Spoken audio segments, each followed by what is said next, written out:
This is Pete Jones, and you are listening to the Dragons Are Real podcast.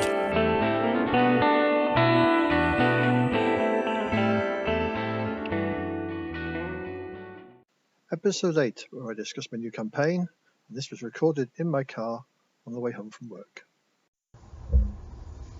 Okay, so I'm going to do our hobs here and do a commentary as I'm driving home from work. So I've got a game coming up, a couple of weeks now, Lamentations of the Flame Princess we're going to be using, and for my I'm merging two groups together. I've got one group which is a group of war gamers predominantly. We've been wargaming since the early 70s, and I've been running a monthly RPG for them so far in the last probably 3 years. We've done Savage Worlds, we did Pathfinder Rise of the Rune Lords module for that one. We did a couple of modules for that. We tried Mutant Year Zero, but as GM I just wasn't feeling that, so after a few sessions we switched that one out. Then we did Shadow of the Demon Lord. That was good fun. Again, we ran quite a few sessions of that until we had the TPK. Then we moved on to Star Wars, D6 Star Wars West End Games. Did a couple of ones of that, so that was enjoyable. I actually run that one with two groups, sort of a week apart, doing the same modules. And then we finished off recently the Star Wars one, and so that's my War Games group. The other group I've been gaming with, long-time role players mainly, we had done the Star Wars D6 at the same time, and then about 4 or 5 months ago we started Flash Gordon, which I've been GM using the Hollow Earth Expedition rules, and that's been good. So with the chance of switching things out now, the Flash Gordon's going to continue. I'm looking at running Lamentations of the Flame Princess for my War Games group, plus inviting my role-playing group along as well. So that will give me 4 players from my War Games group and another 4 players from my role-playing group. We're going to do Lamentations of the Flame Princess, as I said, rules. Character creation, I'm going to give them 4d6, keep the top 3 down the line. And then pick your class. It's going to be set in Glynne Seal's Midderlands.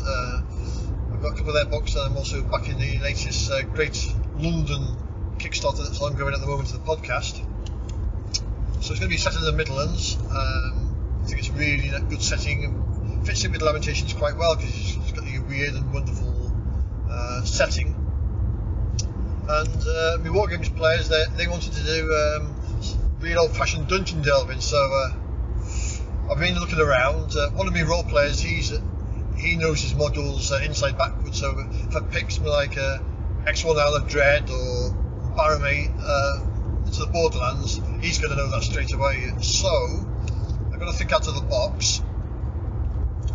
So you're thinking of something Labyrinth Lordy like, because anything sort of pre-90 pretty much knows inside out. So I'm looking at Labyrinth Lord modules, and I'm also looking at Sword and Wizardry stuff as well.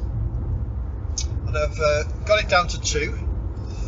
It was both Labyrinth Lord ones, Into the Baramate, which is a mega dungeon, or the other one is Stonehell. So I've had a read through them, and I think I'm going to go with Stonehell.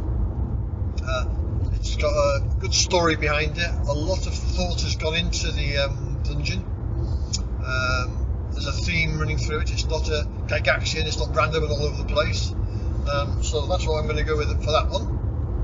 And that starts a week on Thursday. So I'm just doing prep at the moment. Getting the play handouts, character sheets all done and that. With my War Games group, with them being miniatures based, I've done a lot of miniature based role playing. My role playing group has been more theatre of the mind. So I'm going to do a mixture of the both really. Ben Milton did a great video a while back making tokens out of Magic the Gathering cards. So I've gone down that route. I went up to a friend's hobby shop about 3 weeks ago, asked him if he had any old common and cards lying around, and he had about 8 boxes with several thousand in, so I spent the weekend going through them, picking out the ones I fancied. Also dug out some of my old Magic decks and bought myself a 1.5 inch hole punch, punching them out. I bought some 40mm base bases for wargaming, which are 40mm and 2mm thick, so sticking them on there.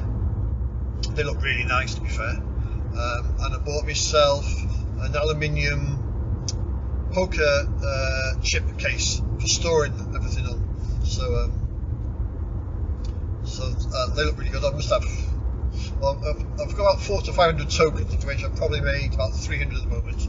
NPCs, monsters, and I've also done some 1 inch. About 1 inch tokens as well. There's some like resin domes which are used for bottle top collecting. I found out if you use a smaller 1 inch punch them out, they stick on nice on these domed stickers. So if I want a busy battle map, I've got that, and I can use it for other things. And it also means for my characters, I've got 1.5 inch and 1 inch tokens exactly the same for them, so they can have one token on the board and the other tokens in front of them, so that when I'm looking around the board, I can see who's who. So yeah, I'm looking forward to that, and that's it for now.